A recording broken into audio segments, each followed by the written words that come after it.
మన తెలుగులో వచ్చిన వరస్ట్ మూవీస్ వీడియో ఆల్రెడీ చేశాను, డిస్క్రిప్షన్ లో లింక్ ఇస్తే ఒకసారి చూడండి.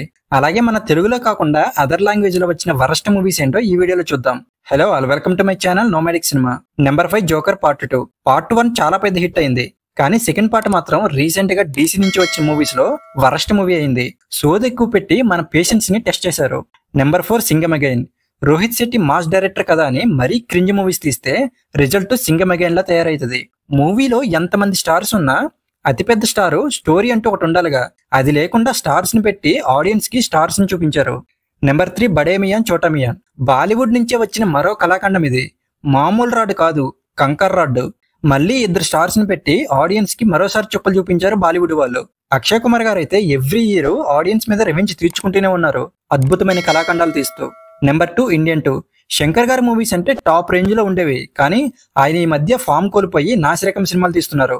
క్లాసిక్ మూవీ అయిన ఇండియన్ మూవీకి సీక్వెల్ తీసి తన పరువే కాకుండా కమల్ హాసన్ గారి పరువు కూడా తీసేశారు. అసలు శంకర్ గారి నుంచి ఇలాంటి ఒక క్రింజ్ ప్రోడక్ట్ వస్తుంది అనుకోలేదు. ఇప్పుడు గేమ్ చేంజర్ పరిస్థితి ఏంటో దేవుడి మీదే భారమేశం. నెంబర్ 1 కంగువా.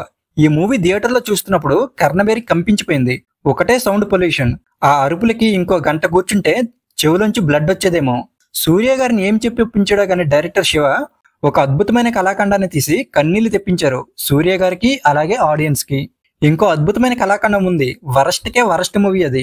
దాని పేరు చెప్పను, కన్నడ ఇండస్ట్రీ నుంచి వచ్చిన ఆనిముత్యం. అసలైన అది చిన్న ఛానల్, మళ్ళీ ఆ పేరు చెప్తే నాకు కూడా లీగల్ నోటీసులు వస్తాయి. ఈ పాటికే మీకు అర్థమైపోయి ఉంటుంది, తెలిస్తే కామెంట్ చేయండి. అలాగే 2024లో మీరు చూసిన వరస్ట్ మూవీ ఏంటో కామెంట్ సెక్షన్ లో కామెంట్ చేయండి.